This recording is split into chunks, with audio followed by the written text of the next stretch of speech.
Throwaway time. What's your secret that could literally ruin your life if it came out? When I was 15, my parents were going through a divorce. My mom worked night shifts, and my dad was living with a friend of his. One night, my sister, who was 19 at the time, came home pretty drunk from a party. She was acting goofy and fell on the couch next to me. She started grabbing my leg and laughing, and we started fondling. We ended up doing it right there. When we woke up the next day, she had no recollection of the night before, so I just kept my mouth shut. Fast forward to when I'm 18. Sister's home from college, and Dad is over for a visit. They get into an argument, and in a fit of rage, my dad announces how he has never forgiven her for the abortion she got when she was 19 and subsequently killing his grandchild. He's very religious. I then realized the baby she aborted was in fact mine, and as far as I know, I'm the only one who knows since she is never mentioned that night. First time telling anyone this. This thread is so deep that probably no one will see, but if one person does see it, I'll feel better.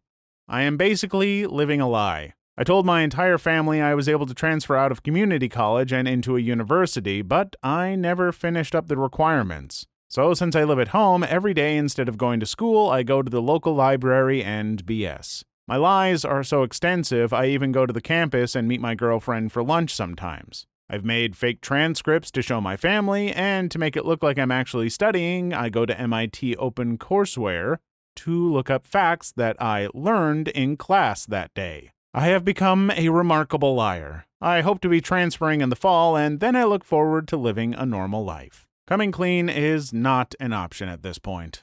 This is my old account, so might as well throw it away. While on deployment, I killed a man in a coup de grace. The feelings of taking a man's life always weigh a heavy burden on me every day. No one likes hurting people. He had been hit by some of our mobile artillery. While part of me wanted the bastard to be in pain, it wasn't right. My medic was busy with my wounded, and as the officer on duty, I took out my .45 and put one in his head. I knew my boys wouldn't say anything. Most just watched, accepted it as a fact of war, and kept walking. I remember throwing up afterwards. I came home and everyone acted like I was a hero. I never felt like more of a sham my entire life. 2.5 years ago, I was in dire financial straits, so I sold my home to keep my struggling business afloat. I neglected to tell the owners that they have an 800-square-foot bunker on the property that I built about 7 years ago. The bunker that I've called home since I sold it. The entrance to it is well hidden, but I still come and go very early/very late in the day. I'm a single man who keeps to himself. I'm now in a situation where I could move somewhere else, but I love this hidden paradise so much. Cousin died when we were both 17. There was a reception at his house just after the funeral. I went into his room and stole all the money that was there, took some other valuables that his parents wouldn't realize were gone. No one knows that I did it, they just assumed he didn't have any money in his room, only loose change. I don't regret it, but I will never admit I did it. Also, my C-box. I once helped out a female friend's family by taking care of their cat for a week. Every day for a week, I would go over there and snoop around their house. I found my friend's diary and proceeded to read the entire thing. I used this information to get her to like me, and she is currently my wife. This is literally the juiciest secret in the thread for some reason. Not totally bland, but not overly obscene. Probably because this is something I could actually picture any person doing if given the chance. I agree. It's not particularly evil, but it is a misdeed that completely altered that guy's life. Honestly, sounds like a pitch for a mediocre romantic comedy. Not ruining my life, but my single secret. This will get buried, but that's fine. I was about 23 and was working kind of late. My friend wanted to go out and was bugging me about it. He's gay, I'm not, but eventually he talked me into it. So we go to a little dive bar and are hanging out, just chatting. A couple of friends were supposed to come too, but they never showed up. I was nursing my first gin and tonic when I went to the bathroom. I came back and finished my drink, and that's when things started getting fuzzy. I knew something was wrong, so I ordered water for my second drink, but it didn't work. My world was spinning, and I had basically lost control of my motor functions. My memory is pretty rough too. I remembered my head on the bar, and he was rubbing my crotch. I remember him helping me to his car, dragging me up his stairs, passing out on his floor, him blowing me. I was back in his car at one point, and then I woke up in my bed. I felt like crap and was totally surprised that my car was in the driveway. I have no idea how I got home. At one point in the night, I left an incoherent voicemail on my best bud's phone. So I was R'd, and I was so embarrassed he totally got away with it. I never told anyone, not even my wife. She knows something happened, just not the extent. When I was 17, I was gang R'd after a party. The cops didn't believe me, my parents didn't believe me, and everyone who I've told since has stopped talking to me. It was not pretty. I was cut up at a party, beaten and thrown in my car. They drove donuts in the grass field next to a church on a Saturday night, Sunday morning, effed up my car and left me battered and bruised in the back seat. I woke up initially when I was being R'd. Only think gang, as I do remember multiple voices at this point, but then tried to keep myself awake long enough between blackouts by blasting music. So the cops found me at the wheel of my car with people lining up for church with effing metal blasting on repeat. I planned murders in retribution, but decided it was better to just leave. The only proof I had was that I crapped blood for a week, but I felt so bad I couldn't even show anyone. Crapping when you have a rectal tear is a terrible thing. The thing that hurt the most was that no one believed me. I did make stories and lies, but none to this extent. After graduating from high school, I went to a small out-of-state college where no one from high school knew me.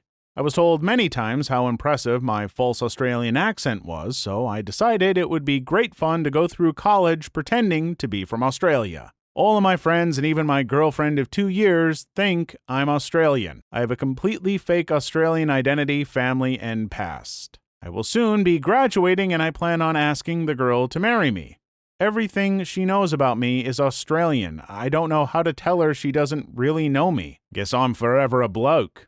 I know this thread is most likely dead now, but I used to masturbate a lot. And when I was 10, I had a technique where I'd let off a load into a sock, then wash it and quickly dry it. Now I couldn't leave it hanging outside or use a dryer, otherwise my family would have seen it and probably smell it or whatnot. So I'd put it inside my gas heater unit.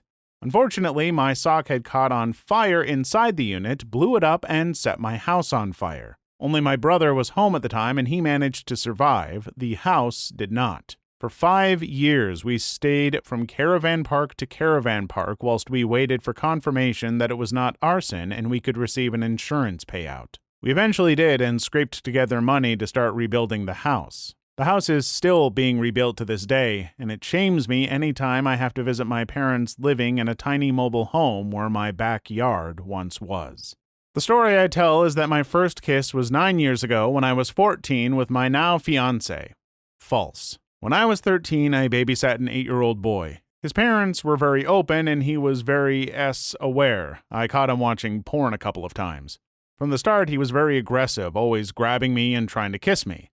After a while, oddly impressed with this new sort of attention and very curious about kissing, one night we started making out. This became routine and went on for probably almost a year before I realized how horrific and wrong my actions were. I continued to babysit him for a while, but soon his parents stopped calling me. I've always wondered why. I'm terrified that one day I'll be exposed as a child M. TLDR, as a 13-year-old girl, I frequently made out with an 8-year-old. I have memories of my sister, 5 years older, and I playing a role-playing game when I was younger that I think would be considered abuse/molestation if I told anyone. I don't remember how old we were, but I know she was around the age where her breasts were developing. When home alone, we would play a role-play game where she was a boss and I was a secretary, and the boss would always harass the secretary. It ended in my sucking on my sister's breasts while she would lie on the couch with her shirt off. The memory has always been really horrible, so I only remember patches of this, but I remember that it never felt I don't actually trust my memory enough to feel confident that this really happened. I love my sister, she's my best friend, and I would never want to damage our relationship by ever bringing this up and asking her what really happened. It's a secret I will carry with me and never reveal. Also, today I learned it's hard coming up with a throwaway name. Edit. To clarify, I'm a woman, just in case anyone assumed otherwise. May not ruin my life, but would really prefer it didn't get out. 26-year-old male and have visited with 30-plus escorts over a 4-year period. This includes girls in the Amsterdam red light district to girls in Asian massage parlors. First time was about 6 months after breaking up with my first girlfriend. To be honest, I stopped counting how many times I've actually paid a visit to one of these girls. Was never very confident with girls growing up, so this was much easier than actually having to put myself out there.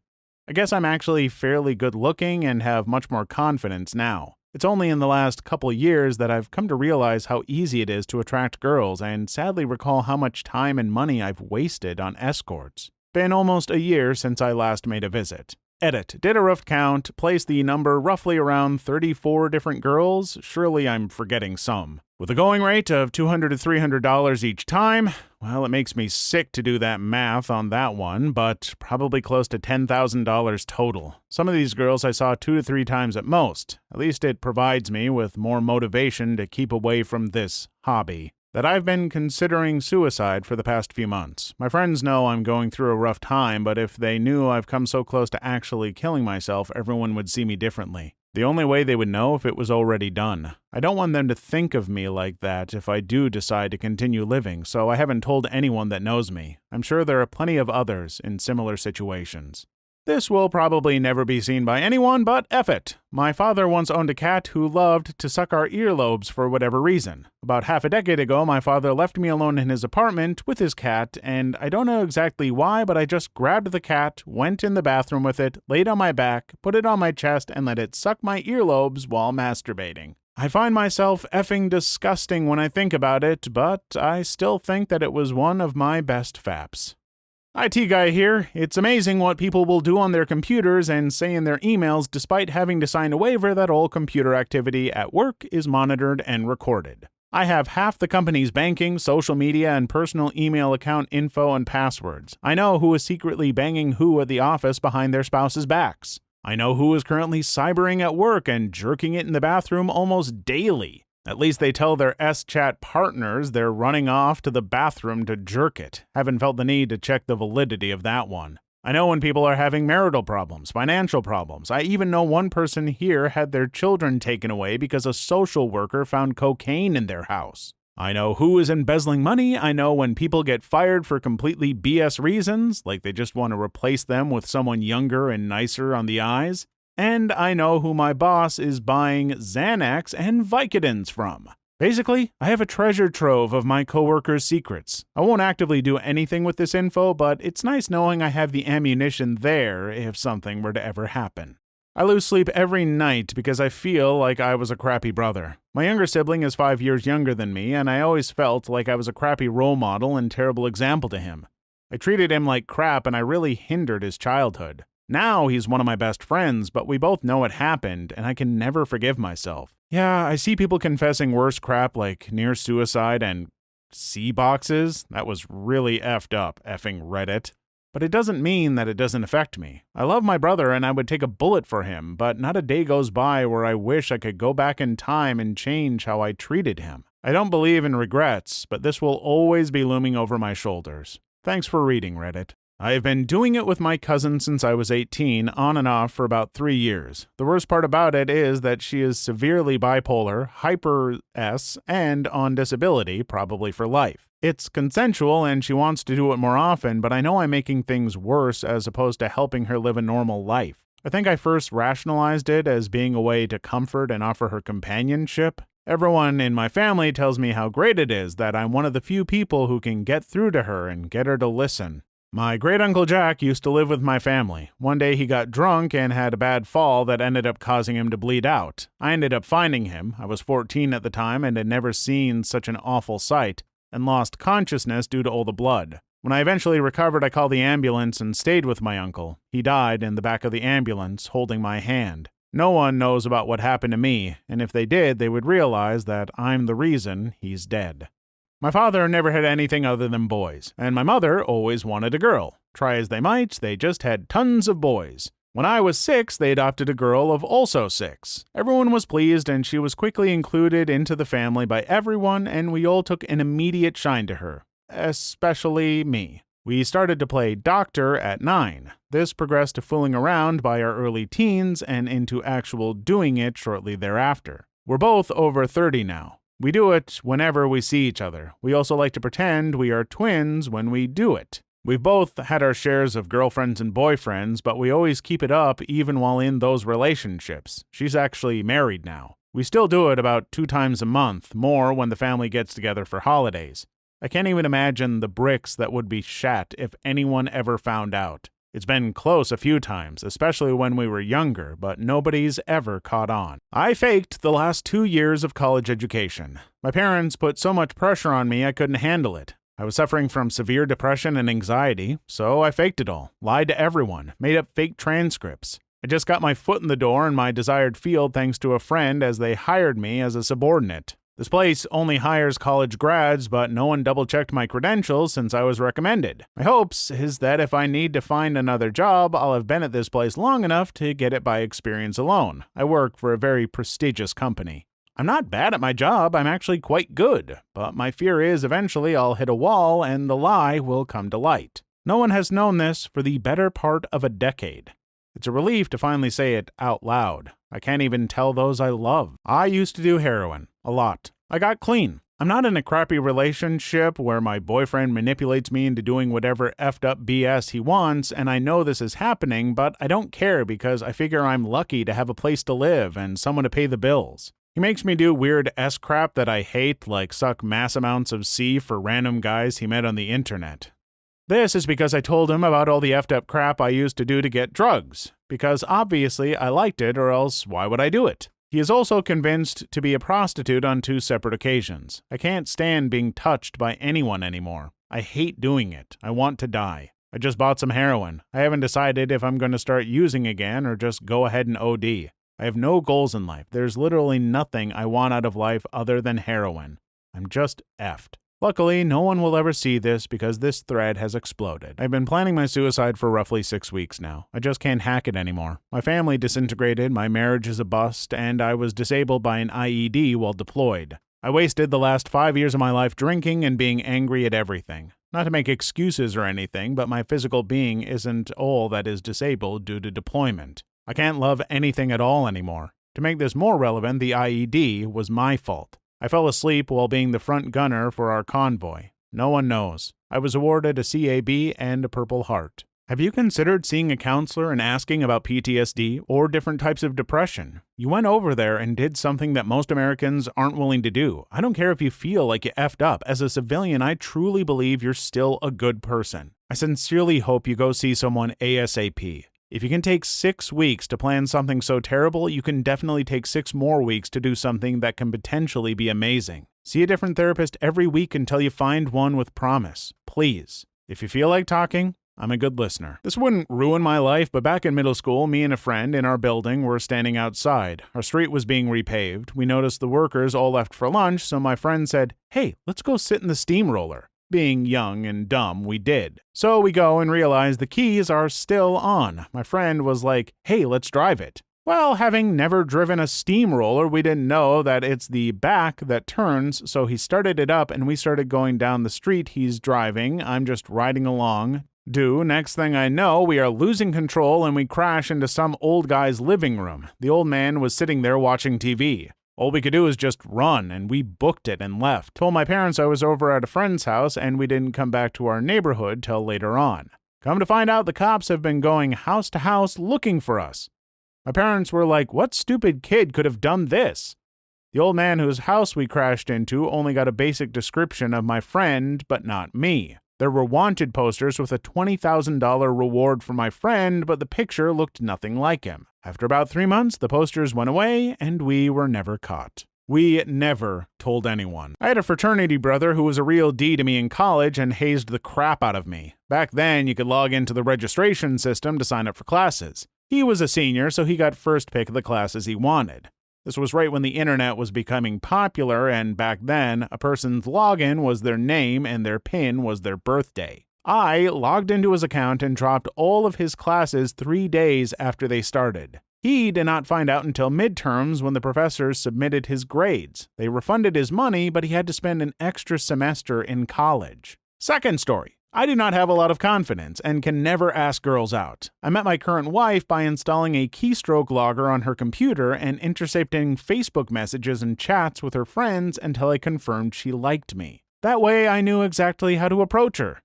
I orchestrated our entire early courtship to my advantage. If she knew, she would likely divorce me because I delved deep into her personal life and found out some crazy things about her past. After my mother left my father, he developed a really inappropriate attachment to me. I was 19 and my brother moved in with his girlfriend. Dad was suicidal and had no family or friends close by, so I was it. For the first year, he would wake me up at 2 a.m. to sit with him every night until he cried himself to sleep. After 4 years of cleaning up after him, making sure he ate, and generally remained alive, I discovered that he had been using the attic access in his closet to sit above my personal bathroom and watch me through a peephole. I wanted to dismiss it as paranoia, but there were too many physical signs that made it reality. Moved out shortly after that because I couldn't bear to look at him.